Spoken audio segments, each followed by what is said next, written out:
ولا حول ولا قوة إلا بالله العلي العظيم. نعوذ بالله من شرور أنفسنا وسيئات أعمالنا، ونعوذ بالله من الشيطان اللعين الرجيم. بسم الله الرحمن الرحيم وبه نستعين، وهو خير ناصر ومعين. الحمد لأهله والسلام والصلاة على أهلها واللعنة على مستحقيها. الصلاة والسلام عليك يا أبا عبد الله الحسين، الصلاة والسلام عليك يا بقية الله في أرضه. میرے مومن بھائیوں، اگر آپ دنیا کے ترقی یافتہ ممالک کا سفر کرے، وہاں کے سسٹم کے بارے میں، وہاں کے حکومتوں کے بارے میں، وہاں کے بظاہر تہذیب کے بارے میں آپ مطالعہ کرے، باوجود ہے کہ وہ ٹیکنالوجی میں، باوجود ہے کہ وہ ترقی میں اپنے آپ کو پوری دنیا میں ممتاز حیثیت دیتے ہیں، لیکن پھر بھی ان کے عام افراد میں نہیں عزیزو، عام افراد میں بھی ہوں گے، لیکن ان کے حکومتوں کے درمیان، ان کے سسٹم کے درمیان، ان کے مشینری کے درمیان جس کے ذریعے وہ حکومتوں کو چلاتے ہیں، اپنے معاشروں کو چلاتے ہیں، جھوٹ، فریب، دھوکہ، جرائم، کرپشن دیکھنے میں آتے ہیں۔ میں امریکہ کی بات نہیں کرتا، وہ تو سراپا شیطان بزرگ ہے۔ میں ان ممالک کی بات کرتا ہوں جو اپنے آپ کو متمدن، جو مہذب، جو ترقی یافتہ، جو علم و ٹیکنالوجی کا سرآمد زمان سمجھتے ہیں۔ اس سے پھر ایک نتیجہ لیا جاتا ہے عزیزو کہ جس علم کے اوپر آج کل کے اس بیچارے انسان کو ناز ہے، اس علم سے کوئی کام نہیں بنا، اس علم نے جھوٹ کو ختم نہیں کیا، اس علم نے، اس ٹیکنالوجی نے فریب کو، دھوکے کو، کرپشن کو، جرائم کو ختم نہ کر سکا۔ یہ نتیجہ انسان لے سکتا ہے۔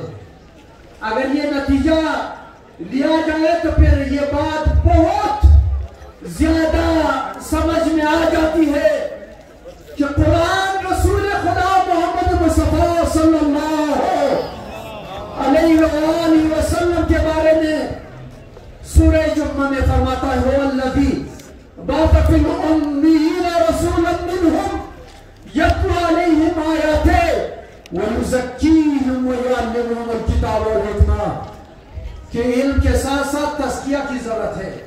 انسان کے ترقی کے دو پر ہے، ایک پر یقیناً علم ہے، ایک پر یقیناً فہم اور سمجھ و شعور ہے، لیکن صرف اسے کام نہیں بننے والا ہے۔ دوسرا پر،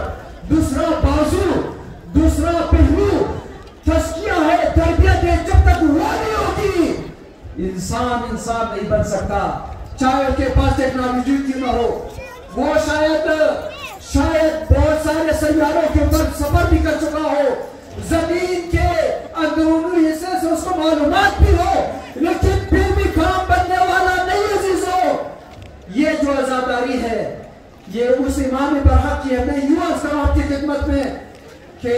انسان کی تربیت کے لیے 1,24,000 نبی تشریف لائے ہیں، اور جب انبیاء کے سلسلے کا خاتمہ ہوا تو میدان غدیر میں جس عظیم شخصیت کو، جس شخص کی تربیت امیر المومنین کی تربیت کو رسول کر چکے تھے، ان کے دست مبارک کو لے کر پوری دنیا کو دکھایا۔ صحابہ جو 1,20,000 کی تعداد میں وہاں پر موجود تھے، ان سب کو دکھایا کہ من کنت مولا فہذا علی المولا۔ مت پچھو، گمراہی کی طرف مت جاؤ، کسی اور راستے کا رخ نہ کرو۔ اگر رسول کے بعد کوئی انسان کی تربیت کر سکتا ہے، اگر رسول کے بعد کوئی انسان کو یقیناً مقام انسانیت تک پہنچا سکتا متقیان ہیں، کیونکہ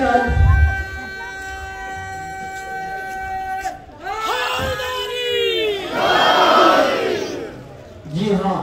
ان کو اگر حکومت چاہیے اس لیے نہیں کہ وہ اپنی منمانی دکھائے، وہ اپنی انانیت دکھائے،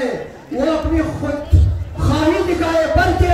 ان کو اگر حکومت ملی بھی ہے، اگر وہ حکومت چاہتے بھی ہے، اگر سید الشہداء نے اسلامی حکومت کے حصول کے لیے تشریف بھی لے گئے تو مقصد یہی تھا کہ حکومت کے ذریعے انسانوں کی تربیت بہتر انداز میں ہو سکتی ہے، لہٰذا مقصد تربیت ہے۔ یہ جو میں عرض کر رہا ہوں آپ کی خدمت میں، یہ اس آزاداری کا مقصد ہے۔ افسوس صد افسوس رسول کے بعد کچھ ایسے حالات پیدا ہوئے کہ خود میں بڑے رسول پر ایک ایسا خبیث آ کر بیٹھ گیا جو اسلام کا دشمن تھا، جو ایک راغبیہ کے الزامات کو ختم کر رہا تھا، اس کے ناپاک زبان سے تاریخ کے اوراق میں یہ شعر سب تھے جب اس نے کہا بد ہاشم بالملک فلا جاء خبر ولا وحی نزل، اس خبیث کے ناپاک زبان سے اس شعر کا مطلب یہ ہے کہ بنی امیہ کا یہ ناپاک فرزند وحی الہی کا منکر ہو کر 1,24,000 کے انبیاء کے الزامات کو ختم کر رہا تھا، لہذا وہ امام معصوم جو خدا کی طرف سے ہے، امامت کے سلسلے کا تیسرا تاجدار سید الشہداء میدان میں آتے ہیں، اپنے 6 ماہ کے بچے کو بھی لاتے ہیں، اپنے علی اکبر کو بھی لاتے ہیں، یہاں تک کہ خواتین کے چادر کا بھی قربانی پیش کرتے ہیں تاکہ دین بچائے۔ لہذا یہاں پر سنی شیعہ علماء کے معذر میں آپ کے خدمت میں عرض کر رہا ہوں کہ اگر دنیا میں کوئی انسانیت ہے، اگر کوئی عدل انصاف ہے، اگر کوئی نماز ہے، اگر کوئی روزہ ہے، اگر کوئی عبادت ہے، اگر معارف قرآن کا کوئی حصہ کچھ حصہ لوگوں کے پاس ہے تو وہ سید الشہداء کے الزامات کے نتیجے میں ہے۔ اگر یہ قربانی نہ ہوتی تو مسجد کا نام نشان نہ ہوتا، نماز نہ ہوتی، روزہ نہ ہوتا، حج نہ ہوتا، لہذا اس حسین کا سب کے اوپر احسان ہے، اس نے سب کچھ بچایا۔ اور یہ جو جلوس آپ نکال رہے ہیں عزیزو، یہ جلوس اسی مقصد کے لیے ہے کہ اس عزاداری کو، اس قربانی کو جو 1400 سال پہلے دی گئی تھی اس کی یاد تازہ کرے، یعنی یہ بھولے ہوئے انسانیت، یہ بچتی ہوئی انسانیت، یہ گمراہ انسانیت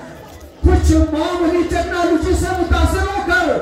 غرب کی طرف اور کبھی شرق کی طرف رخ کرنے والا، کبھی کمیونزم کے سسٹم کو اپنے سینے سے لگانے والا، کبھی امپیریلزم کے ہاتھوں میں کھیلنے والے انسان یہ بیدار ہو جائے۔ کہیں اور جانے کی ضرورت نہیں ہے، جب تک حسین کے در پر نہیں چکو گے، جب تک خدا کے بارگاہ میں حسین کے روش کے مطابق نہیں چکو گے، کام کرنے والا نہیں ہے۔ لہذا عزیزان گرامی، آپ کے جو جلوس ہے وہ صرف آپ کے لیے نہیں ہے، درجہ میں آپ ہی کے لیے ہے۔ میں اور آپ ماتمدار اور عزادار سینے زن اور زنجیر زن سبھی اس بات کو سمجھے کہ درجہ میں میں نے حسین کے مکتب سے درس لینا ہے، مجھے اس وقت کی طرف بڑھنا ہے، مجھے اپنے آپ کو تربیت کے اس سانچے میں ڈالنا ہے جس کا داغ بیل قرآن و بیت رکھ چکے ہیں، اور پھر آپ نے پورے دنیا کو پیغام دینا ہے، کیونکہ انسانیت اب بہت زیادہ ذلیل ہوتی جا رہی ہے۔ ٹھیک ہے ٹیکنالوجی کے پر ان کو ناز ہے، لیکن اس ٹیکنالوجی میں دم نہیں، اس ٹیکنالوجی میں اتنی ہمت نہیں کہ انسانوں کے درمیان سے جھوٹ و فریب و جرائم کا خاتمہ ہو۔ لہٰذا یہ جلوس آپ کا انٹرنیشنل جلوس ہے، اس کا پیغام آفاقی ہے، پوری انسانیت کے لیے، پوری دنیا کے لیے، بشرطے کہ ہم اس تربیتی پیغام کا جو اس جلوس کا ہے، جو اس مقصد کے لیے ہے، اس مقصد کو سمجھے اور اس اصلاحات خود کی طرف لے جائے، تاکہ یہ ذہنیت پوری دنیا میں ہو کہ اگر آج حسین بظاہر ہمارے درمیان نہیں تو حسین زمان پشت پردے غیبت میں بیٹھے ہوئے ہیں، وہ میرے اور آپ کے انتظار میں ہے، مسلمانوں کے انتظار میں ہے، وہ انتظار میں ہے کہ وہ ان کے سپاہی بنے، وہ اپنے آپ کو تیار کرے، وہ اس طرف اصلاح کی طرف، تربیت کی طرف اپنے آپ کو تیار کرنے کے لیے پیش کرے، تاکہ زمینہ سازی فراہم ہو اس آقا قیامت کا۔ لہٰذا ہمارے شاعر مشرق اقبال رحمت اللہ علیہ نے بہت پہلے فرمایا تھا، انہوں نے اس چیز کو پانپا تھا، انہوں نے اس چیز کو سمجھ لی تھی کہ جب تک انسانیت بیدار ہو کر مہدی کی طرف رخ نہیں کریں گے اس کا کام نہیں بننے والا ہے۔ لہٰذا ان کے یہ شعر آپ سب نے سنا ہوگا، میں ایک بات دوہرا لیتا ہوں کہ دنیا کو ہے اس مہدی پر حق کی ضرورت ہو جس کے نگاہ زلزلے عالمی افکار۔ ابھی لوگ اپنے افکار میں گھومے اور غائب ہے اور مختلف راستوں کی طرف بھٹک رہے ہیں، لیکن جب مہدی کی بات آئے گی، جب آقا پشت پردہ کی بات آئے گی، جب ان کی صدائے دلربا سنائی جائے گی، اس وقت انسانیت ہوش میں آئے گی، وہ جھکیں گے، وہ آئیں گے اور مولا ان کو انسانیت سکھا کر انسانیت کے درمیان سے جھوٹ اور فریب اور دھوکہ، جرائم اور دہشت گردی اور کشت خون کا خاتمہ فرمائے گا۔ اسی امید کے ساتھ ایک جملہ مصائب کا بھی آپ کی خدمت میں عرض کرتا جاؤں کہ میرے مولا نے اسی مقاصد کے لیے اپنے 6 ماہ بچے کو بھی میدان کربلا میں لے آئے اور اپنے ہاتھوں کے اوپر بلند کر کے فرمانے لگا، یا قوم لم ترحمونی فرمازت، اگر مجھ پر رحم نہیں کرتے تو اس 6 ماہ کے بچے پر رحم کرو۔ اما ترونہ کیف یترون، کیا اس بچے کو نہیں دیکھ رہے ہو کہ مچھلی کی طرح جس کو پانی سے لیا گیا ہو، پہلے مچھلی اپنے آپ ادھر ادھر پھینکتی ہے، جب آخری وقت آتی ہے مچھلی کی تو منہ کھولتا ہے اور منہ بند کرتا ہے، اس کے بعد مچھلی کا خاتمہ ہوتا ہے۔ میرے نام فرما رہے قوم، اے لوگوں، میرے اصغر کو اس دنیا سے جانا ہے، یہ اتنے پیاس کے غلبے کی شدت برداشت نہیں کر پا رہی، اب جو اس دنیا سے جا رہا ہے میرے اصغر کے اٹھوں کے لیے چند قدرے پانی کی، لیکن کیا ہوا یا صاحب زلزلہ اجرک اللہ فی مصیبت جدک، تیر آیا گلے پہ لگا فضب علی تیر کا کام زخم لگانا ہے، یہ کیسے تیر تھا جس کے لگتے ہی حضرت علی اصغر کان سے کان تک زبا گئے۔ وسيعلم الذين ظلموا أي منقلب ينقلبون۔ والسلام عليكم ورحمة الله۔